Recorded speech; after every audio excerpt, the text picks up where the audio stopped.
कुपटा ग्रामपंचायत पोटनिवडणुकीत शीतल दुधवडे यांचा दणदणीत विजय। सेलू तालुका जिल्हा परभणी अंतर्गत मौजे कुपटा येथे ग्रामपंचायत पोटनिवडणूक 2026चा निकाल दिनांक 29 एप्रिल रोजी सेलू तहसील कार्यालयात जाहीर करण्यात आला। ही निवडणूक दिनांक 28 एप्रिल रोजी पार पडली होती। वार्ड क्रमांक 1 मधील 3 बूथवर एकूण 1310 मतदारांनी मतदानाचा हक्क बजावला। या निवडणुकीत शीतल महेंद्र दुधवडे निशाणी कब्बशी, मुक्ता प्रसाद शिरसाट निशाणी टीव्ही आणि सुमेधा राजेश दुधवडे निवडणूक निशाणी सिलेंडर यांच्यात तिहेरी लढत झाली। मतमोजणीसाठी शीतल महेंद्र दुधवडे यांना तब्बल 884 मते मिळून त्यांनी स्पष्ट आघाडी घेत विजय संपादन केला।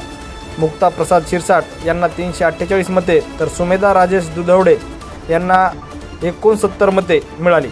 तसेच 9 मतदारांनी नोटाचा पर्याय निवडला। या निकालानुसार शीतल दुधवडे यांचा प्रतिस्पर्धावर मोठ्या फरकाने विजय मिळवत आपले वर्चस्व सिद्ध केले। निकाल जाहीर करताना सेलूचे उपजिल्हाधिकारी शैलेश लाहोटी, तहसीलदार डॉक्टर शिवाजी मगर, नायब तहसीलदार देशमुख यांच्या उपस्थितीत हा निकाल जाहीर करण्यात आला। संपूर्ण प्रक्रिया शांततेत पार पडली असून निकाल जाहीर करण्यात आला। सह्याद्री समाचार वाहिनीसाठी प्रतिनिधी सतीश आकात, सेलू।